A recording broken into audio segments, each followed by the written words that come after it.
राजीव शर्मा ने कभी सोचा भी नहीं था कि एक सिंपल समर वेकेशन उनकी लाइफ का सबसे स्केरी एक्सपीरियंस बन जाएगा।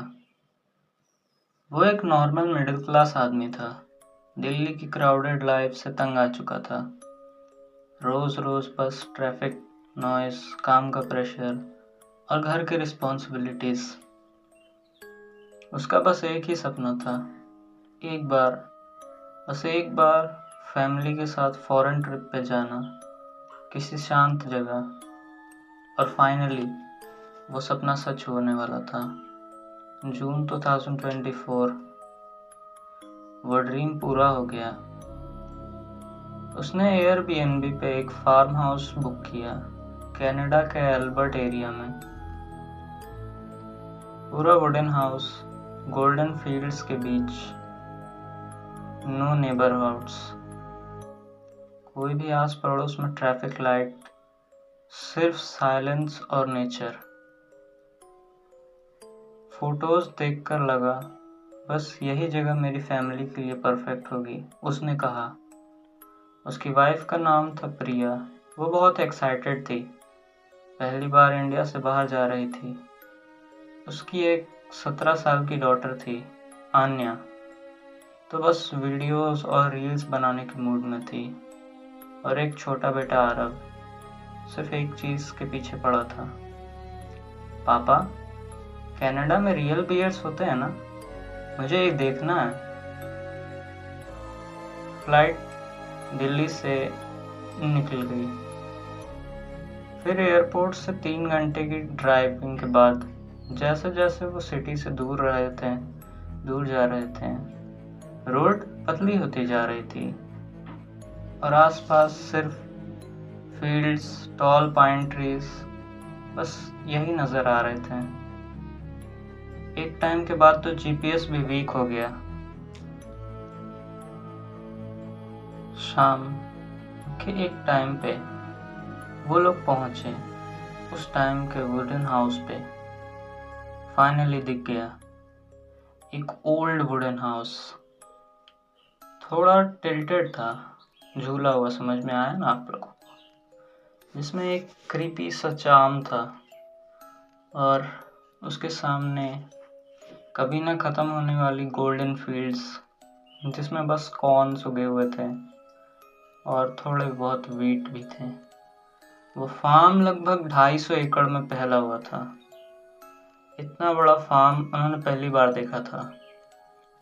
हवा चल रही थी और क्रॉप्स जो वहाँ पे लगे हुए थे लहरा उठे एक अजीब सी आवाज में, जैसे कि कोई फुसफुसा रहा हो।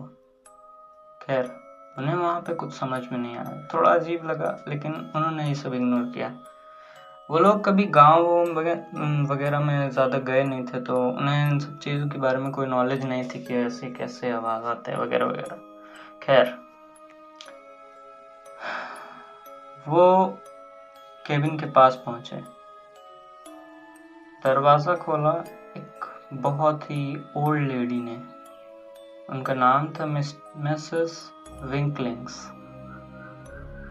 उनकी आंखें क्लाउडी थी, शायद उन्हें मोतियाबिंद थी।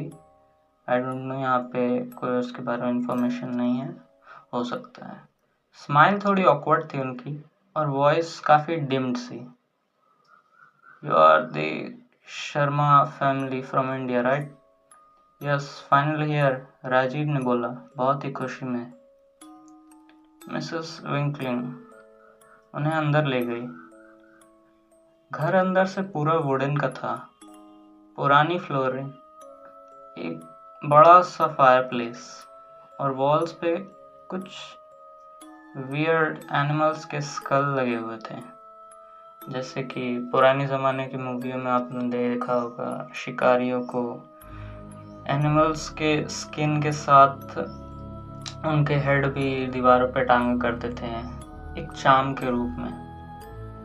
उन्होंने बोला, it's peaceful here, but this land remembers things. Sometimes it remembers people who never left. Mrs Winkling की इस बात बोलने के बाद सारा माहौल वहाँ पे ऑकवर्ड हो गया। प्रिया एक फेक स्माइल कर रही थी, आन्या फ़ोन लेकर टूर वीडियो बना रही थी और आरव स्टेयर्स पे बैठा हुआ बोर हो गया था। और जाते-जाते मिसेस विंकलिंग ने एक और क्रीपी लाइन बोल दी। If you hear someone's calling your name at night, don't reply, even if your sounds like mom or dad. Just don't. Rajiv हंस दिया। बस पुराने लोगों की कहानियाँ। और उन्होंने रात का डिनर बनाया, मज़े से खाया और सो गए। लेकिन किसी ने तो नोटिस नहीं किया। जब वो फार्म हाउस में एंटर हुए थे, तभी पीछे फील्ड्स में कोई उन्हें देख रहा था। कोई जो इंसान नहीं था, जो उनमें से एक बनने के लिए इंतज़ार कर रहा था। तीसरी रात थी। पहले 2 दिन काफ़ी नॉर्मल गए। आन्या ने पूरा फुल फार्म हाउस एक्सप्लोर कर लिया था, वीडियोस बना के, और फील्ड्स के बीच इंस्टा स्टोरीज शूट करी। आरव दिन भर बस निंटेंडो पे गेम खेलता रहता और प्रिया ने अपने इंडिया वाले मसालों से खाना बनाकर पूरा घर में उसकी खुशबू फैला रखी थी। घर के अंदर बिल्कुल देश की ही वाइब्स आ रही थी। राजीव मोस्टली वरांडा पे बैठ के चाय पीता और व्हीट फील्ड्स को देखता रहता। पूरा एरिया डेड साइलेंट था, सिर्फ हवा की आवाज़ और कभी-कभी फील्ड्स से आने वाली रस्टलिंग जैसी साउंड्स। रात का टाइम था, 2:13। आरव की नींद खुली। उसे पानी चाहिए था। सब लोग सो रहे थे। उसने धीरे से ब्लैंकेट हटाया और अंदर किचन की तरफ चला गया।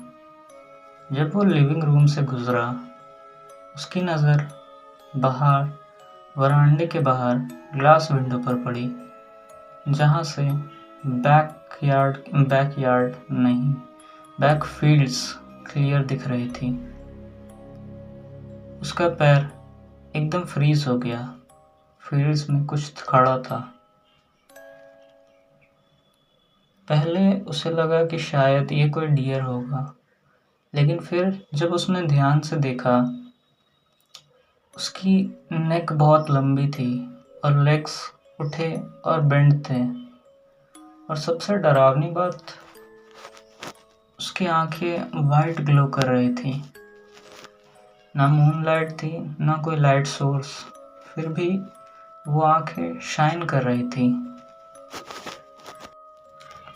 आरव ने आंखें झपकाई और फिर वो चीज़ हिलने लगी, लेकिन चली नहीं थी, बल्कि ट्विच कर रही थी, जैसे बोन क्रैकिंग मोशन हो, जैसे किसी ने बॉडी को उल्टा जोड़ दिया हो। और फिर वो उसकी तरफ देखी और आरव जैसे ही अपना सर थोड़ा सा साइड में किया, वो क्रिएचर ने भी एग्जैक्टली सेम मोशन कॉपी किया, जैसे मिरर में देख रहा हो। आरव का दिल फास्ट बीट करने लगा। उसने 1 सेकंड और देखा। उस क्रिएचर ने अब 1 फुट आगे बढ़ाया, मतलब 1 कदम आगे बढ़ाया। बस यही देखकर आरव फुल स्पीड में रूम के अंदर दौड़ा। उसने ब्लैंकेट के अंदर खुद को छुपा लिया और उसे पूरी रात नींद नहीं आई।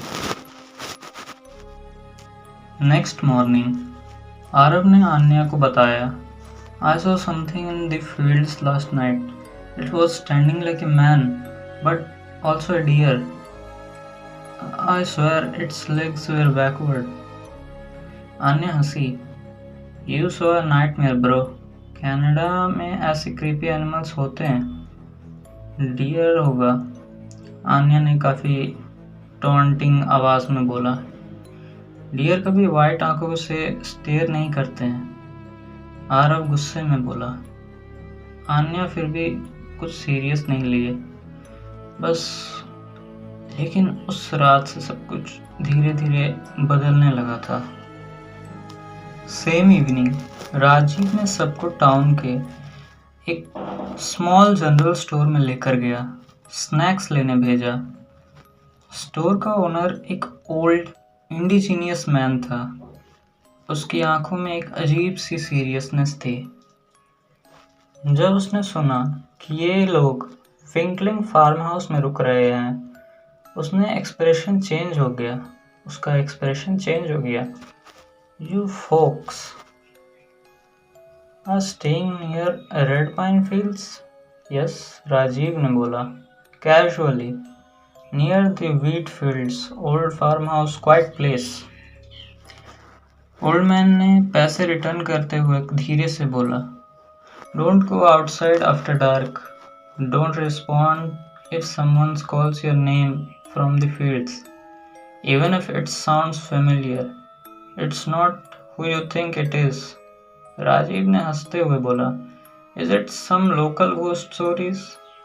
No, ओल्ड मैन ने सीरियसली कहा, It's a skinwalker zone. Shapeshifter. They can mimic voices. They can wear your face. सब साइलेंस में थे. That night, 3:41 AM. सब सो रहे थे. Suddenly, दरवाजे पर 3 नॉक हुई. Knock knock knock. राजीव की नींद खुली. उसने क्लॉक देखा. Almost 4 AM. उसने बिना पीप होल चेक किए दरवाज़ा खोला. कोई नहीं था. बस कोल्ड विंड्स अंदर घुस गई. उसने दरवाज़ा बंद किया, लेकिन जैसे ही पीछे मुड़ने लगा, उसके कान के पास किसी की सांस और विस्परिंग की आवाज़ आई, आरव. राजीव का चेहरा वाइट हो गया. उसने पूरी लाइट्स ऑन कर दी और सबको जगा दिया. आरव उसकी तरफ देखता ही रह गया. पापा, how do you know that my name was called? Rajiv shock था. उसने तो उस आवाज़ के बारे में कुछ कहा ही नहीं था अभी.